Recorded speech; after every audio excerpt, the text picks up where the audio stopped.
Aí galera, eu tô aqui, olha só, Spider Kick é a nova academia do nosso Anderson Silva, nosso grande campeão. Vambora, vamos lá dentro pra gente conhecer. Sejam bem-vindos. Esse daqui é o projeto da nossa loja aqui, Spider Kick. A gente tem todos esses modelos de roupas que vão estar pintando aí pra galera poder... O pessoal compra aqui, pode comprar também a galera online, essa coisa? A galera compra tudo online, né? Tudo online, Tem as camisetas que vão estar todas à venda pra galera toda. Cara, que negócio legal. É um projeto bacana, um projeto bem legal. Então, é um espaçozinho que a gente tem pra ficar tranquilão aqui e tal. Muito pôster de UFC, nossa, que não falta. Aqui tem um pouco da história, né, cara, das lutas e tal. Tem aqui alguma mais especial aí que você... Acho que essa foto é aqui. Essa aqui fala tudo, né, cara? O texto dela devia ser: sou brasileiro, não desisto nunca. Essa foi aquela que você foi dominado quase que a luta inteira e depois deu um jeito de... Esse é o espaço que a gente tem, que a gente treina, tem os equipamentos que a gente precisa para fazer a preparação física. Aqui vai ser só aula privada, o pessoal só aula privada, a gente só tem aula privada, mas é uma academia aberta mais para um público específico, né? A caricatura ficou bem legal. Ficou legal, né, cara? Depois de tanto tempo lutando, isso aqui é o que você plantou, né? O que você colheu aqui é isso aqui, né, cara? Eu costumo dizer o seguinte: é um espaço para as pessoas virem e absorver um pouco da energia da arte marcial, né? Então, tentando retribuir um pouco do que a América fez por mim e tô dando de volta. Com certeza, entendeu? Com certeza. Aí a gente tem, cara, o nosso tatame aqui atrás. Né? Que é onde o bicho pega. Na verdade, não é um espaço voltado para a luta profissional, né, cara? É um templo onde as pessoas vêm aqui, relaxam. Pode até fazer uma meditação aqui, se quiser, né? O pessoal fica aqui tranquilo, medita. É um lugar bem tranquilo, fica cheio de folha, cheio de verde. Combina com a cidade, com o bairro aqui. Combina. Bem bacana. Parabéns, cara.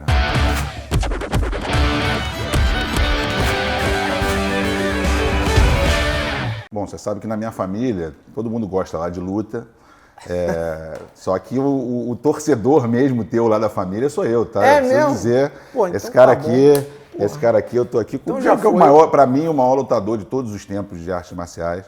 Você concordando ou não, mas pra mim é você. Tô ali. Tá ali, tá entre os 10 ali. Tá na briga.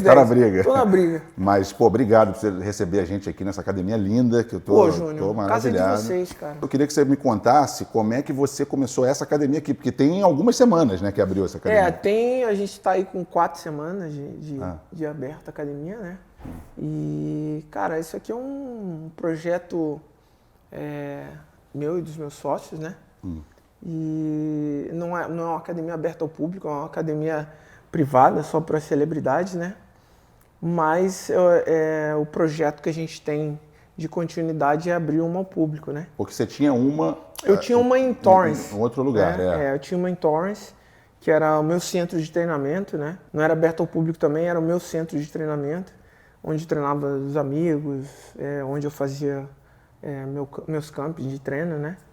E o projeto é a gente conseguir trazer para o nosso público uma academia diferenciada, né?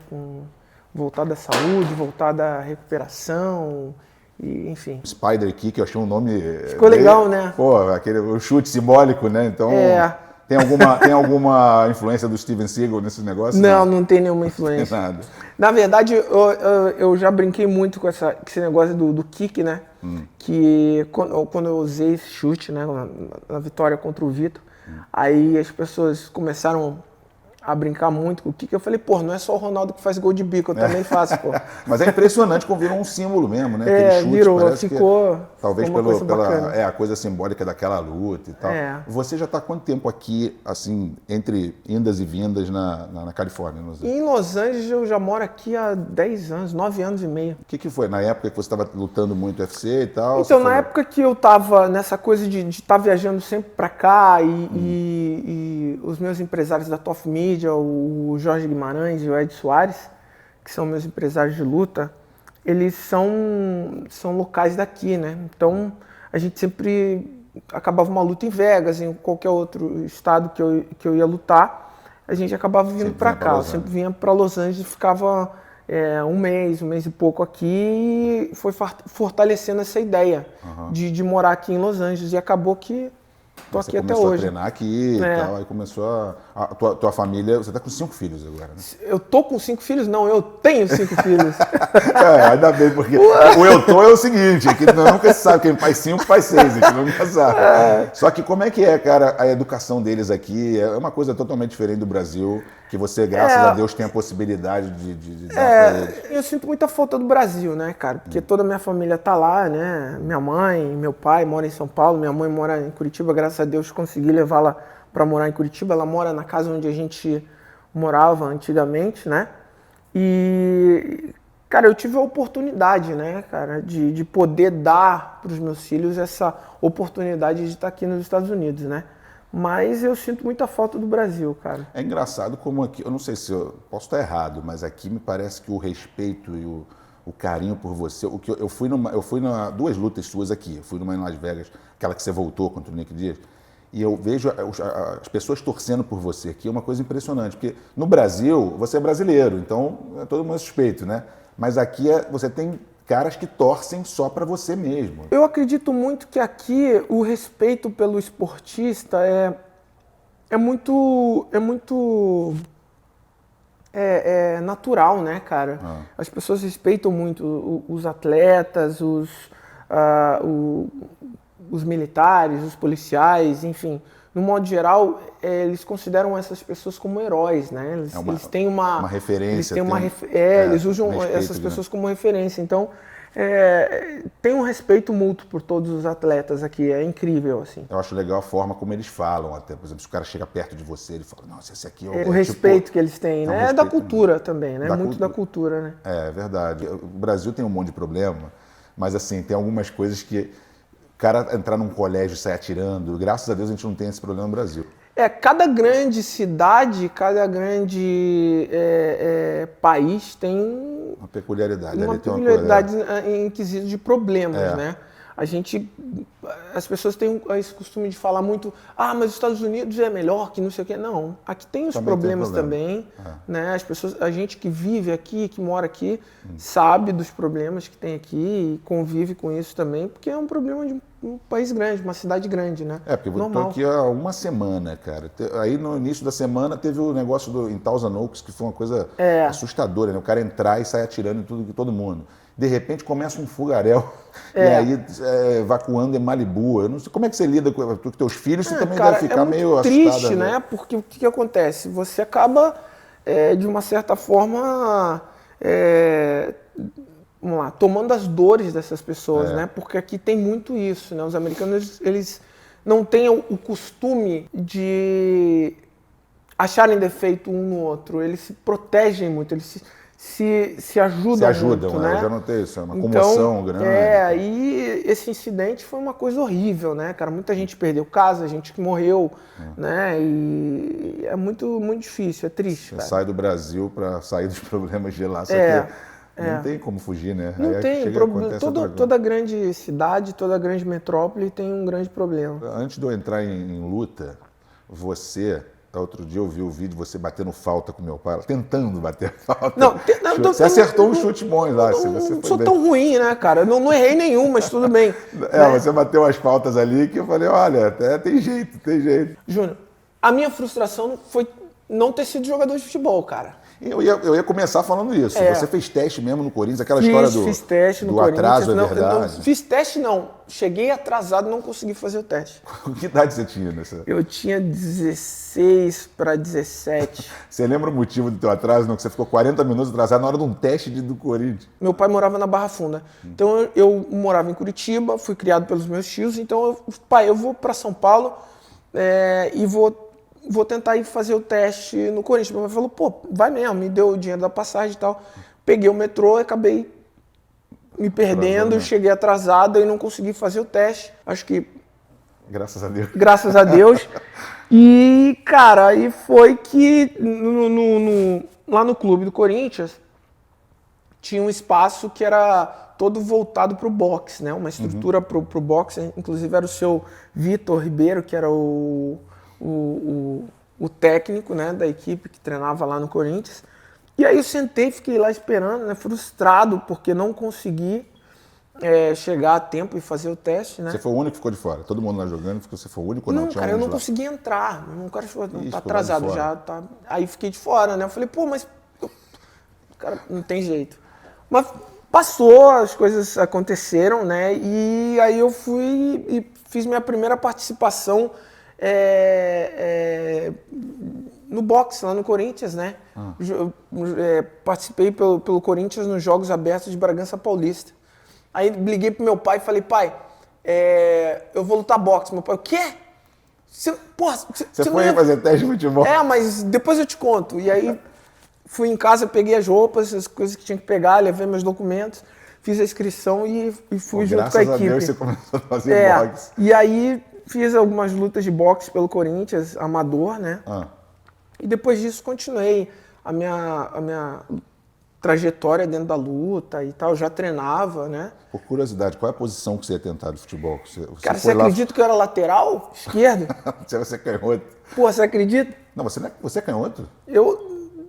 Você batia falta, você estava batendo com a direita ali, com a direita, mas sou lateral. Você era o Mazinho ali, o lateral. Você acredita, cara? Lateral Ruim, mas era.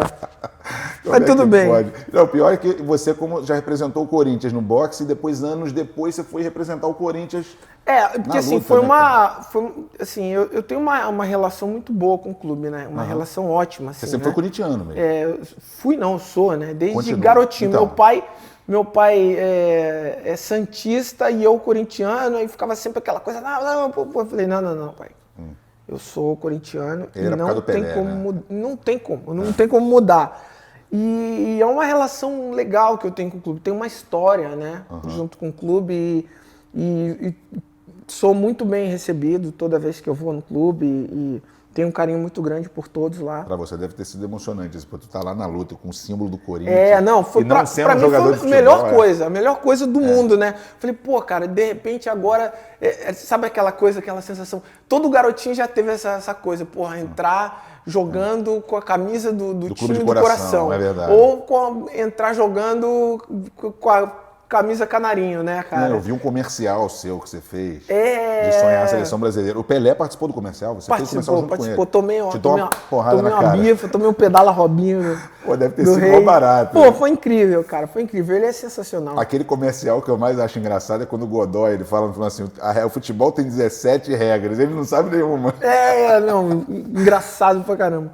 Mas foi muito legal, cara, foi legal, assim, eu acho que a frustração foi revertida quando eu tive essas oportunidades, né, que a luta me deu, de poder representar o Corinthians sendo atleta do clube, né, que para mim continua, né, independente de eu não ter mais contrato com o clube, eu continuo representando o Corinthians. Mas você teve projetos, você tem uma academia lá agora com ele, né? A gente abriu uma academia, né, Conta um pouco disso, né? Que vai inaugurar agora, daqui um mês, a Spider Fit, que é dentro da arena do Corinthians, né? Então, a história continua ali, né? Sempre junto com o clube e tem uma relação ótima com o Andrés, com todas as pessoas envolvidas dentro do clube, tem um carinho muito grande por todos.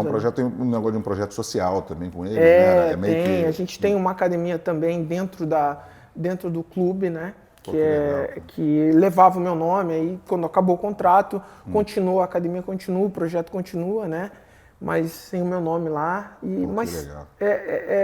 A relação é ótima, tem uma relação boa com o clube. Pelo menos você ficou com essa coisa do Corinthians, a frustração do futebol não a frustração do futebol foi coberta e foi sancionada com essa coisa de ter a relação com o clube, né? Eu tô vendo o símbolo da aranha aí, do Spider Kick, que você falou Spider Fit, tudo é Spider. Cara, a história do Aranha era porque você vestia de Homem-Aranha mesmo, é isso? Não, a história toda do Homem-Aranha surgiu assim, cara. Eu sempre fui fã do Homem-Aranha, né? Desde molequinho. E a história também se confunde, porque de uma certa forma eu fui criado pelos meus tios, o tal do Homem-Aranha lá, o Peter Parker também, né? Essa coisa toda.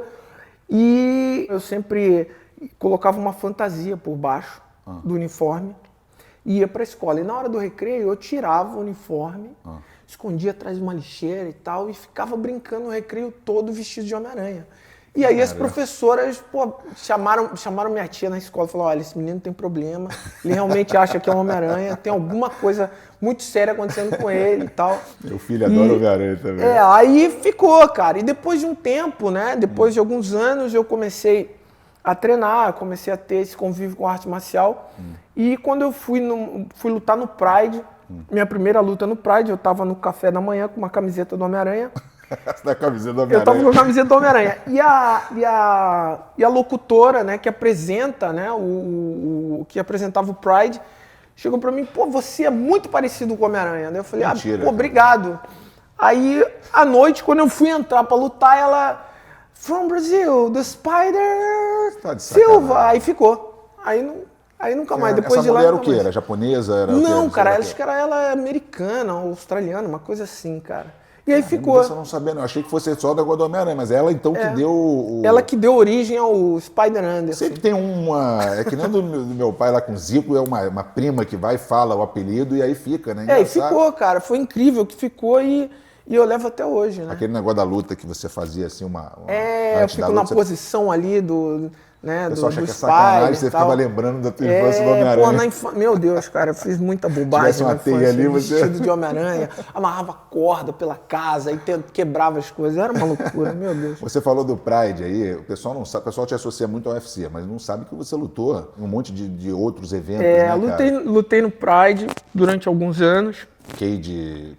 Lutei na Inglaterra, no Cage Rage, lutei na Coreia, né, no evento que tinha na Coreia.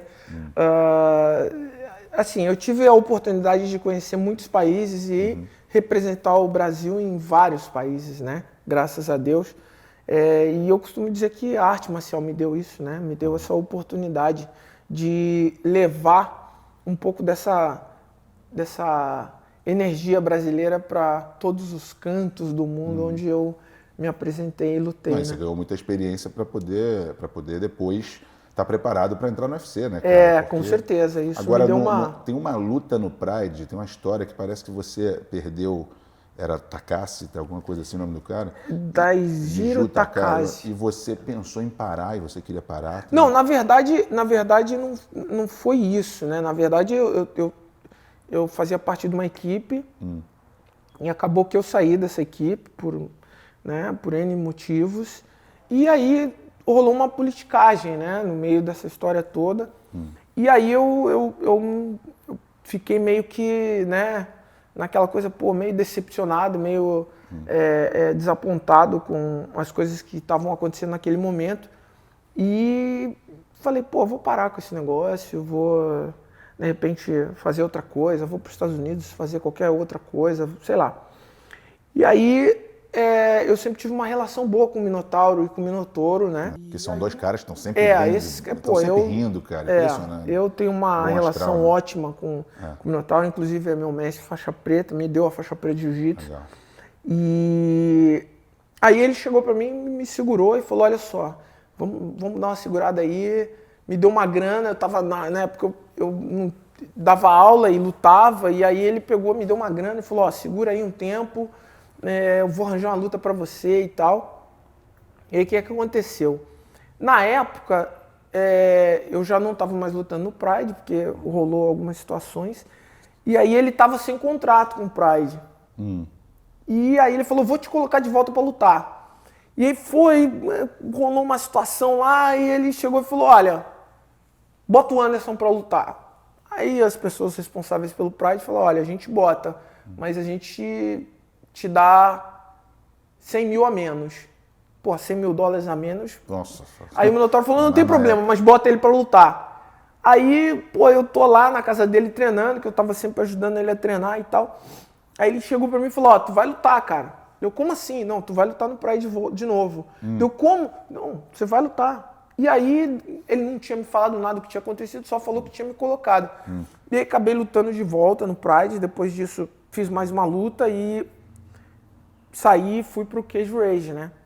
Mas aí depois de um tempo eu descobri que ele tinha deixado de ganhar o dinheiro para me colocar para lutar, né? Que coisa, né? E a nossa relação é uma relação assim de... Vai ver, ele tinha uma visão que, cara, você tem que continuar, não pode parar. Ele e o Rogério, assim, foram fundamentais para que eu não parasse de lutar, né? Eles foram, assim, foi muito importante eu ter eles como amigos, né? E meus irmãos, assim, eu tenho um amor, um carinho, assim, espetacular pelos dois. Depois disso, aí você saiu ganhando tudo. Aí eu, graças a Deus, tive a chance e a oportunidade de ir pro Cage Rage. Então, o Cage Rage foi mais ou menos um estágio probatório para que eu fosse pro UFC, né? UFC. Que eu cheguei no UFC já com uma certa visão de luta em cage, etc, né? E foi momentos assim incríveis, né? Porque quando eu tava no Cage Rage, eu me lembro que a última luta, quando começou a rolar aquela situação de pô, Ultimate te quer, Ultimate não sei o que e tal, eu tinha uma luta ainda no Cage Rage, né? E aí rolou uma situação meio tensa, porque os caras do UFC falaram, olha, se ele lutar e perder, ele não vem pro UFC. Ele tem que vir agora, ele tem que vir agora. Eu falei, pô, cara, eu não posso descumprir a minha palavra, eu tenho palavra. Eu vou fazer a luta, se eu perder ou ganhar, se vocês me quiserem, ok. Senão eu continuo aqui. Foi um risco que você falou, eu vou correr e vou fazer o quê? Até porque eu tinha dado minha palavra pro Cage Rage que eu ia lutar e acabou que deu tudo certo e aí eu fui pro UFC. E você já ganhou o cinturão que na segunda luta do UFC? Eu fiz a primeira luta, né, com o Chris Leben. E aí na segunda já tinham me colocado para fazer a luta com o Rich Franklin. Mas tudo isso, eu acredito muito nos planos de Deus, né? Porque na época em que eu estava em transição para ir para o Pride, houve um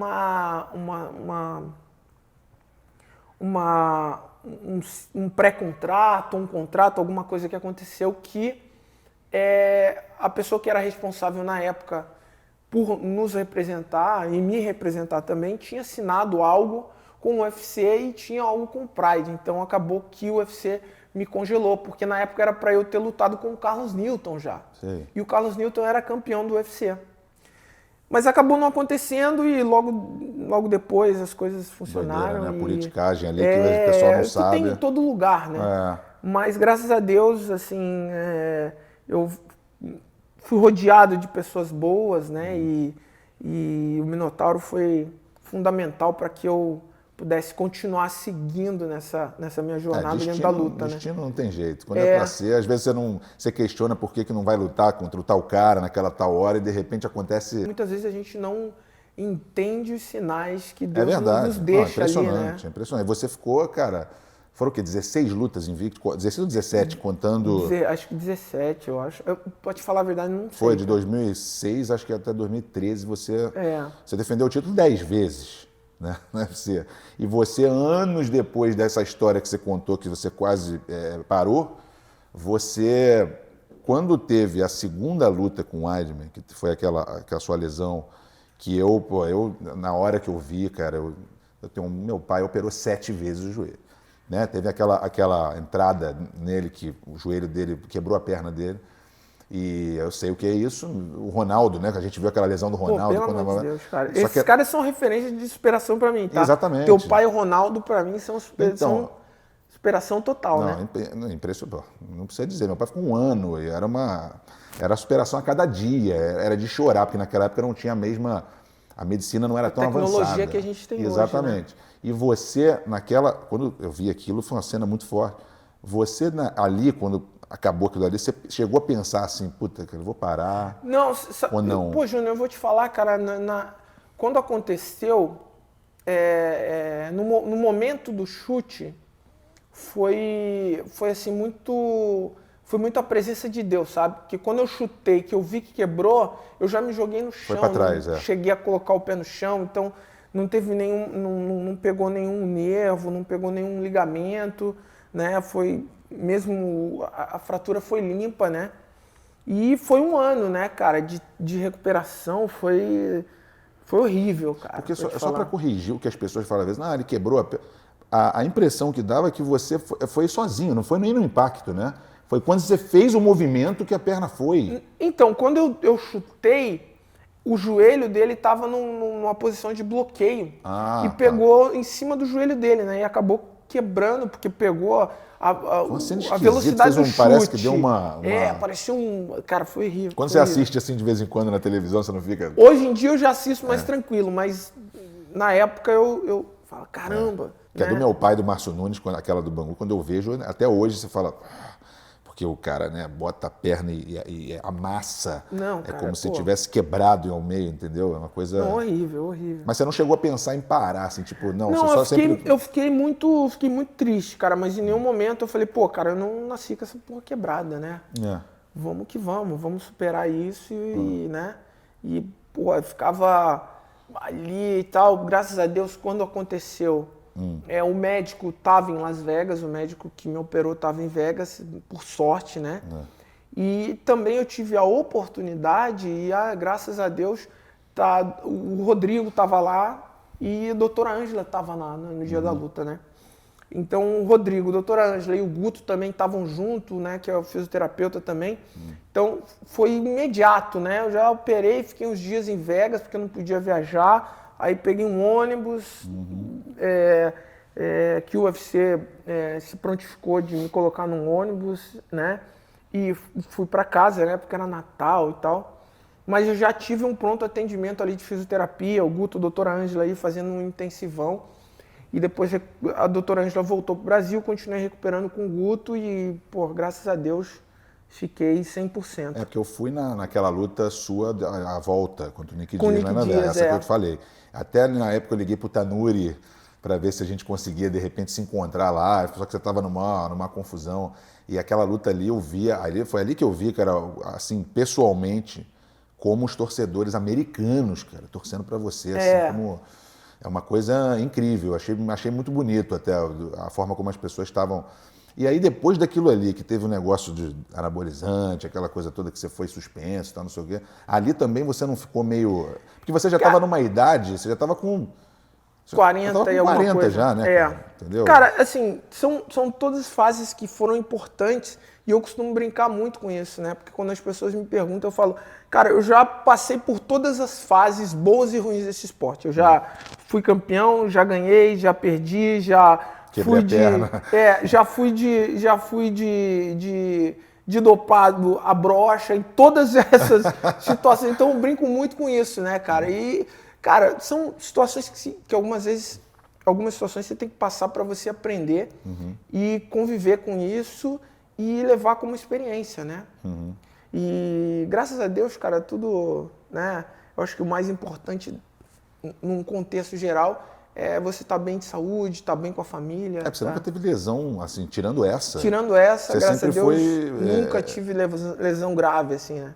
Pois é, e você, assim, eu vejo que... Por isso que eu te perguntei se você pensava em parar, porque de lá pra cá, eu não vi você em nenhum momento falar sobre isso. Você tá sempre falando como se fosse, tipo, daqui a alguns meses tem outra luta e tal. Você você quer continuar, né? Você tá no ritmo. Assim, eu não tenho vício, né, cara? Então, assim, eu tenho uma vida muito regrada, né? Casa, treino, casa, trabalho e tô sempre treinando. Então, eu me sinto em condições ainda de continuar lutando. Claro que tem algumas limitações, mas é claro que enquanto eu conseguir e puder, eu vou continuar lutando. Pois não te incomoda essa coisa de não ser mais aquele o favorito absoluto? Pelo contrário, te dá uma motivação de ser o underdog?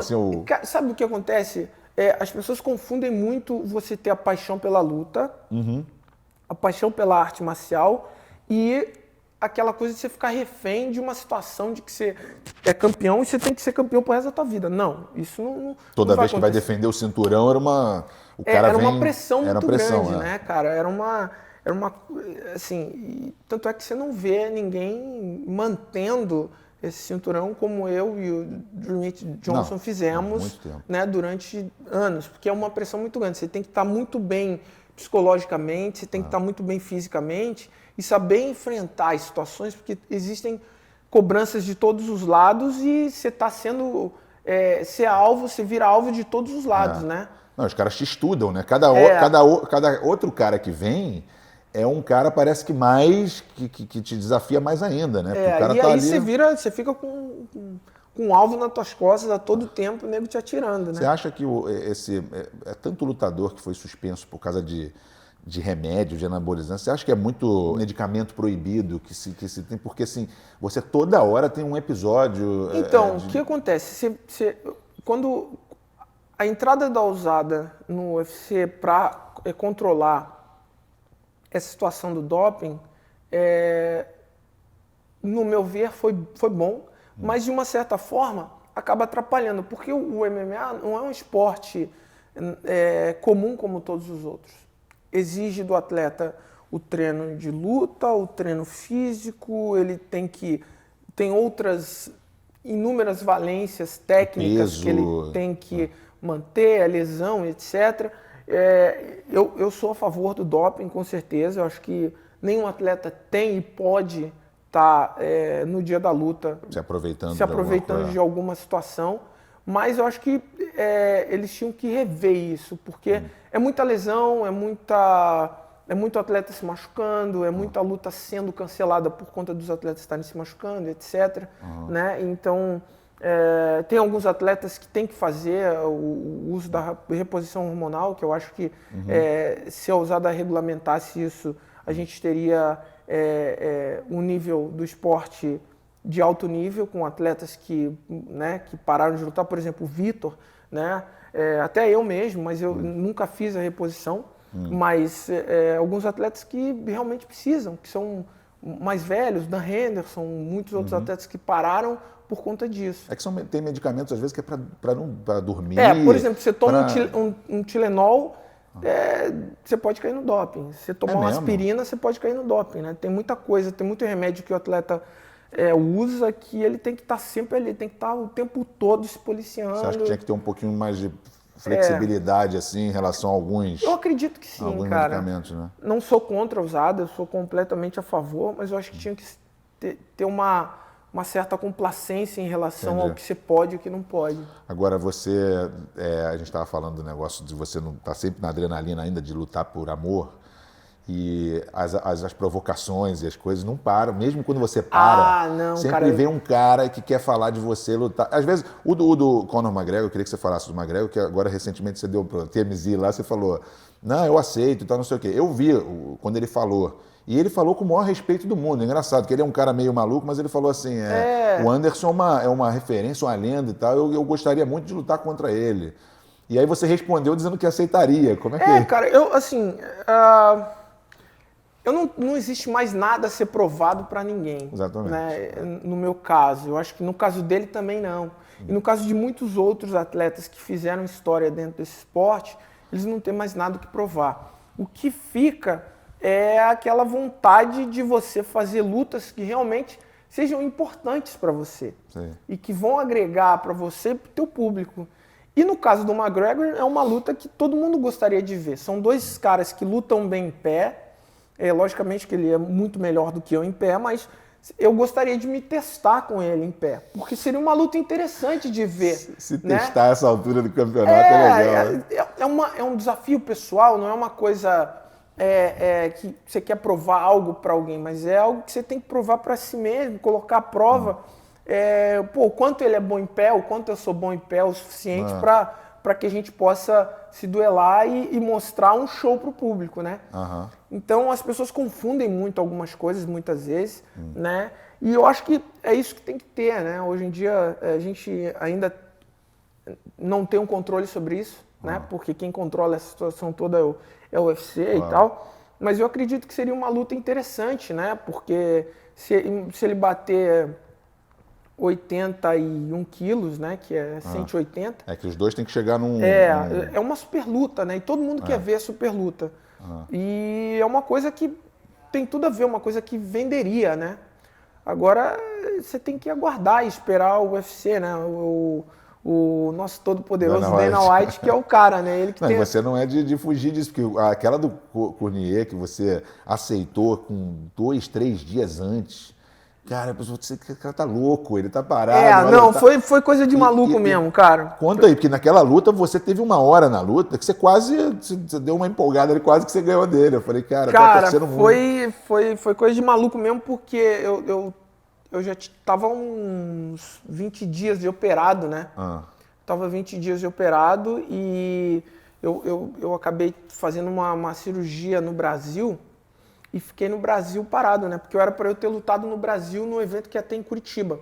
Eu acabei não lutando porque na semana da luta eu comecei a passar mal, fui pro hospital, aí liguei pra doutora Ângela, olha, eu tô mal aqui e tal, ela... Peraí, me levou pro hospital na hora, o médico, cara, a gente tem que operar, tirar tua vesícula, meu irmão, senão tu vai morrer. Aí tirei, cara, fiquei um mês parado. Vesícula é fogo, né? Eu tirei apêndice também. Aí voltei para os Estados Unidos. Na semana, eu cheguei nos Estados Unidos na segunda, aí na quinta-feira, na quinta-feira foi anunciado que o John Jones tinha saído da luta. Foi. Aí eu, fiquei pensando, né? Aí eu tava na minha academia antiga e o escritório era em cima, a minha sala era em cima, eu fiquei olhando lá para baixo. Tava um amigo meu, o Nico, que assinou com o De La Hoya, um talento, um moleque que boxeia muito. Tava ali embaixo. Aí eu falei, pô, Nico, vamos treinar. Por que não, né? Aí, treinando com o Nico, aí acabou. Aí eu subi de volta, liguei o computador, peguei o telefone, liguei pro meu empresário, liguei pro Ed. Falei, Ed, eu luto com o Cormier. Aí o Ed, hã? Eu falei, não, eu luto, cara, eu luto com ele. Ele, pô, tem certeza? Eu falei, eu luto, 3 rounds e eu luto com ele, cara. Pô, Anderson, você tem certeza? Eu falei, tenho absoluta, pode ligar, avisa o Dana aí que eu luto, cara, que eu salvo ele.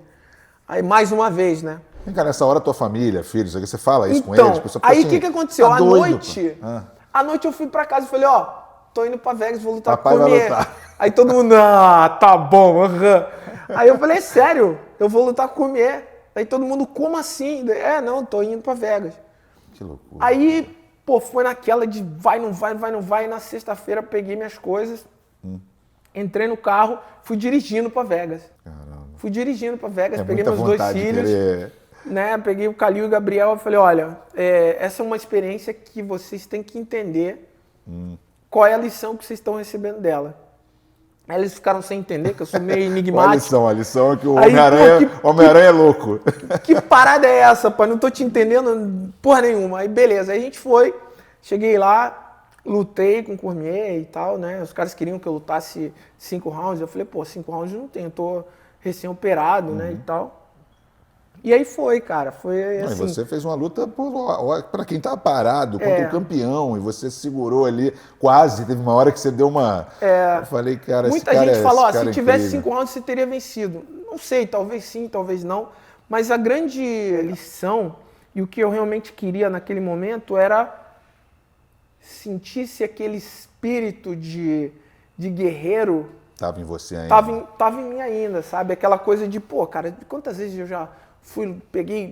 teve época na minha vida que eu fui pra Corumbá de Kombi com outros lutadores pra ganhar R$400. Passa um filme ali, né? Aí eu falei, cara, ir pra Vegas com o meu próprio carro, com os meus 2 filhos no carro pra brigar com o cara, não vai ser tão mal assim.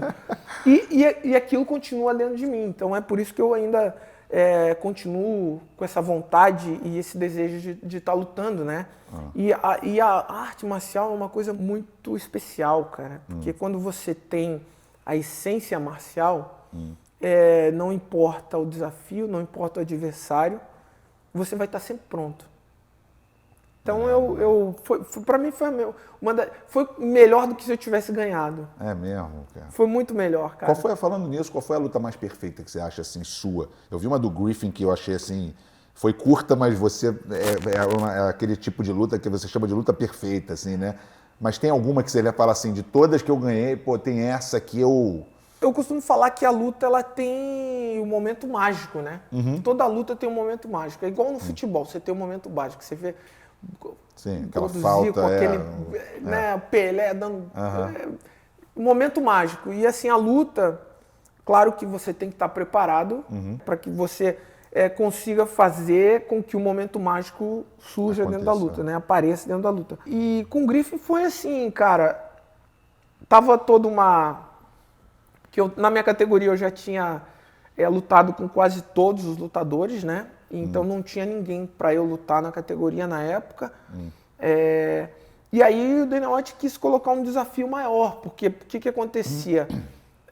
tinha muito aquela coisa, não, porque ele, fica desdenhando os caras, mas não era sempre foi meu jogo psicológico ali para induzir o cara a entrar no meu jogo, né?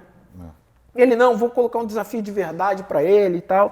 Na época eu até achei meio desrespeitoso com todos os outros atletas, colocar um desafio de verdade. Quer dizer que todos os outros não foram desafios de verdade? Peraí. Não pode reclamar do teu deboche, entre aspas, depois se você está dizendo que tudo bem. Aí me colocou para lutar com o Forrest Griffin e, graças a Deus, eu consegui vencê-lo também, né? Mas tá concordando comigo que aquela luta você também achou assim a mais... Não, cara, eu acho que a melhor luta e a luta mais importante para minha carreira foi meu primeiro título mundial, né? Que eu lutei no Shotô, no Japão. É mesmo? Que eu lutava de 75 quilos.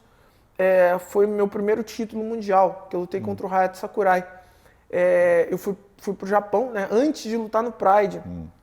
Eu fiz a primeira luta lá, lutei com o Tetsuji Kato e venci. E aí eles me colocaram para lutar com o Hayato Sakurai, que tinha dizimado todos os brasileiros que ele tinha lutado, né? E aí ficou um clima, né, no ar, assim, ficou aquela coisa, pô, Hayato Sakurai vai pegar mais um e vai empacotar, né? E, cara, e aí quando eu chego no evento, a gente chegou no ginásio e tinha passarela, onde passavam todos os campeões, né? E aí eu deixei minha mochila do lado, minha mala, minhas coisas ali com manopla, com umas coisas ali pra, né? E aí veio um pessoal do staff do Shotô e falou, olha, você não pode deixar suas coisas aqui, porque aqui só passa os campeões. Nossa. Aí, e eu não tinha pegado o espírito do negócio. Aí o treinador que estava comigo pegou e falou assim, olha só, deixa tuas coisas aqui que você vai voltar por aqui. Você vai ser campeão e você vai pegar quando ele falou isso, eu Entendi. peguei a visão. Aí, beleza. Aí, nos chamaram para entrar, de repente sobe as duas bandeiras. Sobe a bandeira do Japão e sobe a bandeira do Brasil. Começa o hino nacional japonês e eu falei, caraca, que parada é essa? Aí, de repente, o hino nacional brasileiro. Eu falei, que isso, cara? Falei, caramba, nesse momento foi o momento em que eu realmente entendi a responsabilidade que eu tinha com o meu país, né, cara? E aí eu falei, caramba, cara, pô, o negócio é sério mesmo. Nossa, agora eu tô aqui, eu tô disputando parece o Rocky Balboa contra o Ivan Drago lá. Mais ou menos isso. E aí eu comecei a ficar nervoso, porque, pô, era meu primeiro título mundial. Brasil e Japão. Eu falei, caramba, cara. E agora? Eu falei, bom, agora é fazer o que eu treinei, né? E foi uma luta incrível, cara.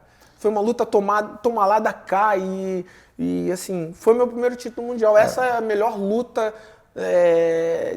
pra mim, a melhor de todas. Melhor assim. De todas. Você vê como é que luta não é só a luta, né? Tem toda uma história em volta. Pô, dá pra fazer um documentário disso aí, um filme, cara. Dava mesmo, luta. Cara, dava mesmo. Tô dando a ideia, hein? Boa, a ideia foi boa, hein, galera? Eu vou tomar essa ideia pra mim, eu vou fazer esse documentário. Boa, a ideia foi boa.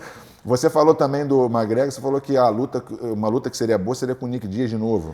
Eu acredito que a luta com o Nick Diaz seria uma luta muito legal, muito interessante, porque a última luta, nós dois acabamos caindo no doping, a luta deu non contest.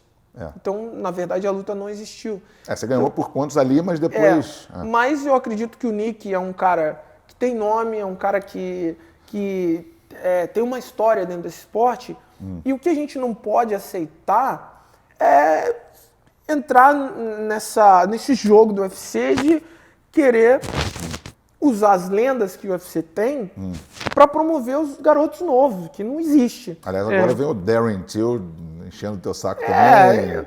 Assim, entra na fila aí, cara. Igual você, tem milhares. Mas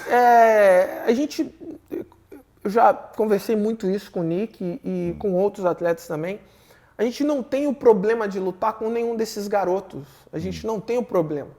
A gente só quer ser respeitado por tudo que a gente já construiu dentro desse esporte. Que é o que a gente conversou do respeito também dos exatamente, né, cara? Eu nunca, na minha trajetória, no começo, eu nunca desafiei absolutamente ninguém. Sempre deixei que as coisas acontecessem naturalmente. Seguir o seu né? caminho que tem que ser, né? A escadinha, né? Para chegar lá. E eu acho que não pode ser diferente. O UFC tem muito essa coisa de querer promover os novos talentos que não têm o carisma com os atletas antigos que têm o carisma e que souberam fazer com que a máquina andasse quando a gente sobe lá dentro. Claro. E que é muito que os moleques de hoje não conseguem fazer, porque eles sobem lá, lutam, fazem luta boa, mas na hora de abrir a boca só fala besteira.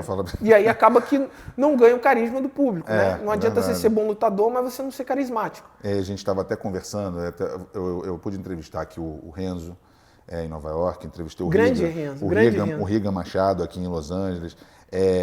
Essas famílias... Na luta, a luta, assim como o futebol, é uma coisa que dá orgulho pra gente do Brasil, né? E a família Gracie, a família Machado, os Nogueira, eu queria que você falasse um pouco da importância desse legado que eles deixam, né, cara? Olha o Gracie, por exemplo, que são mais de 10, 12 lutadores que você conhece de cabeça, assim, que fizeram sucesso, uma coisa incrível. É uma família que tem tradição, né? Tradição, que começou tudo, né?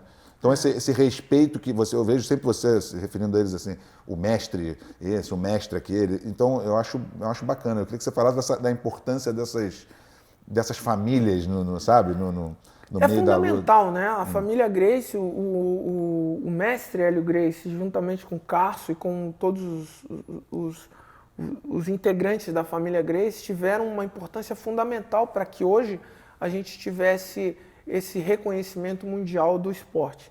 Por quê?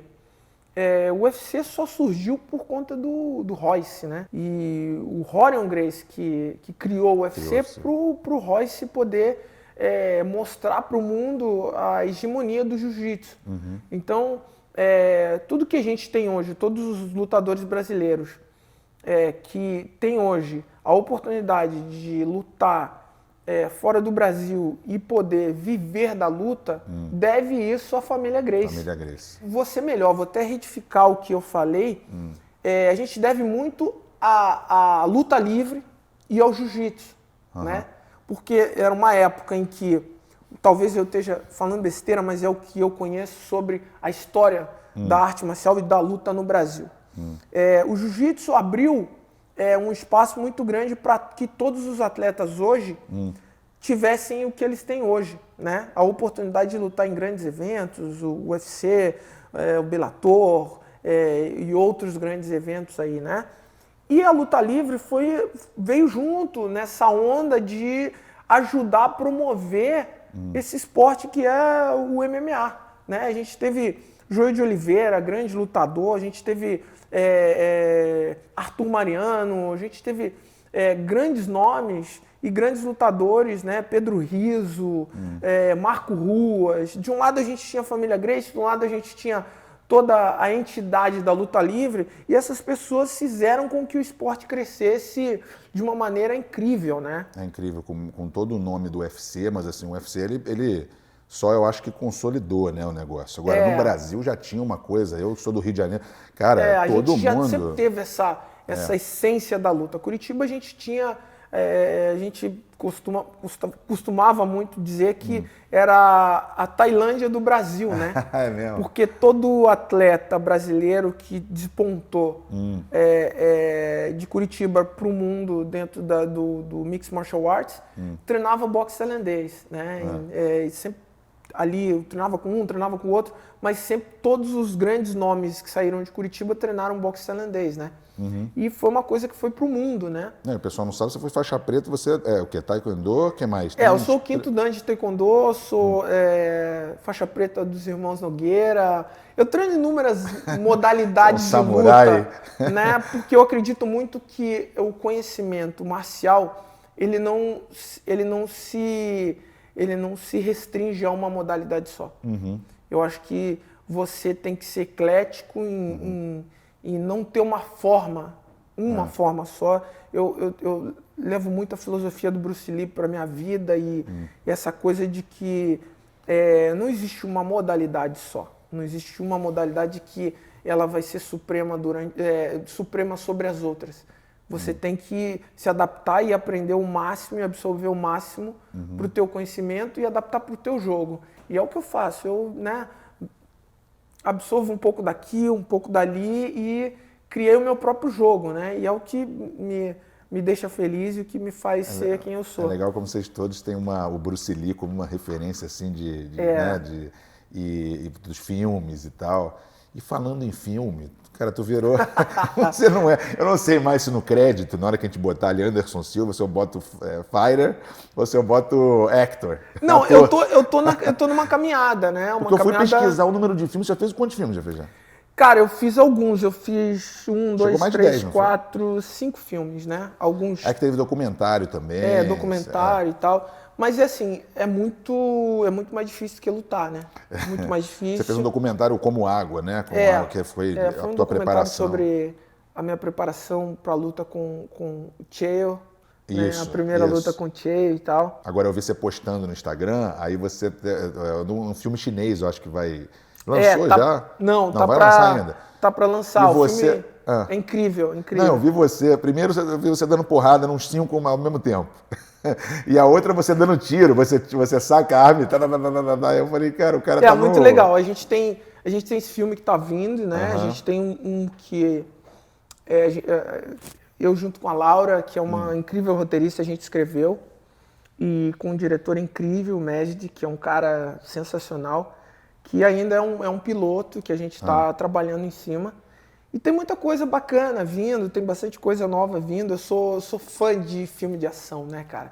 Minhas brincadeiras de criança sempre foram assim, cara, pô, vamos fazer isso, vamos fazer aquilo, né? Então minhas brincadeiras sempre foram voltadas para as atividades de ação, né? Então, já pensou em fazer um filme de Homem-Aranha? Não, lógico, né? Que seja eu já pensei, mas eu acho que eu tô muito velho para Homem-Aranha, né, pode cara? Você pode fazer o pai do Homem-Aranha, o Homem-Aranha veterano, sei lá. De repente, né, cara? Vai ter agora aí uma versão do Homem-Aranha Negro, vamos ver, de repente, né, cara? Mas é legal, cara, porque o cinema...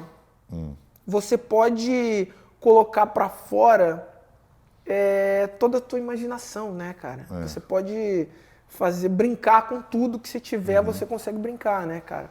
É um pouco mais complicado porque você tem que ter... uma outra dinâmica ali, né? Você tem que ter a dinâmica, você tem que estudar, é muito estudo, né? Mas eu gosto, eu acho legal. Aí você treina e depois vai para casa ficar decorando texto. Cara, é incrível, é um processo assim de muita concentração, resiliência, né, cara? Você tem que se dar, porque o que você não consegue colocar no cinema é a inverdade. As pessoas vão olhar no cinema você. Entendi. E dependendo do personagem que você estiver fazendo, não tá horrível, tá falso. Então você tem que passar a verdade. Então você tem que absorver naquele momento, incorporar a história. Todo ator fala isso, né? A história, incorporar o personagem e ir até o final, né? Você tem que começar a pensar igual o cara. E é muito difícil, porque tem muita gente, já tem casos de muita gente que não conseguem sair do personagem. Eu tive um certo problema na China, porque, graças a Deus, eu tive um ótimo preparador, Luiz Mário, que é incrível, mas que eu teve um dia lá que eu realmente foi tão intenso que eu falei, caraca, meu irmão, saí do set chorando mal e caramba, eu tenho que voltar que pô, loucura é isso, cara. Cara, não é fácil. As pessoas acham que é só ir lá e não é fácil não. Mas é um processo, eu tô caminhando ainda, tô gatinhando nessa jornada, não é uma coisa fácil. Mas eu gosto, eu acho bacana. Já pensou ganhando Oscar com 50 e poucos anos? Cara, vai um tempo, né? Eu espero que um dia eu tenha essa oportunidade. Você não fez um também de dublagem com a sua voz? Porque todo mundo sacaneia da tua voz, que é fininha. Você tá treinando tua voz também pra dar uma... Não, porque minha voz não tem jeito mesmo, cara. Eu tive muito problema com a minha voz durante muitos anos, né? Meus amigos me zoavam muito. Às vezes atendia o telefone em casa. Não, quero falar com fulano. Daí... Mas... Com quem você quer falar? Não quero falar com fulano. Mas é ele. Não, tá de sacanagem. Ô tia, dá pra chamar ele aí? Pô, então... Não, deve ser legal assim, eu vou te apresentar o cara, meu irmão, o campeão, aquele que bate em todo mundo. Oi, tudo bem? Oi, tudo bem? Pô, sacanagem, cara. Já fizeram várias sátiras com a minha voz, né? Eu já vi algumas. Várias sacanagens. Assim, eu não acho minha voz tão fina assim, mas Né? Acho que é porque você imagina que você, né? Pô, e aí, beleza? Como é que você tá? Aí eu costumo brincar também, porque você tem que fazer do limão uma grande limonada, né? O nego ficava me zoando, o negócio do doping. Eu falei, pô, cara, se eu tomasse anabolizante, pô, eu tinha voz grossa, Tinha pô. voz grossa, é verdade. Não, Né? não pode ser, né? Já que falamos de artista, para terminar, você fez. O pessoal não sabe se fez um clipe com a Marisa Monte. Fiz, cara. Eu tive a oportunidade de participar de um clipe com aquela mulher incrível. Ela canta demais, aquela mulher. Impressionante. Cara, ela é um ser humano fora de série. E você, eu não sei se você... eu sempre falo no programa que eu sou colecionador de rap, sempre fui louco por rap. E aí não sei se você sabe disso, tem uns rappers que adoram você. Tem música, tem um cara que morreu agora, o Sean Price, que ele tinha uma música chamada Anderson Silva. O Eminem falou da tua lesão numa música, não sei se você sabe. Eu lembro. Até,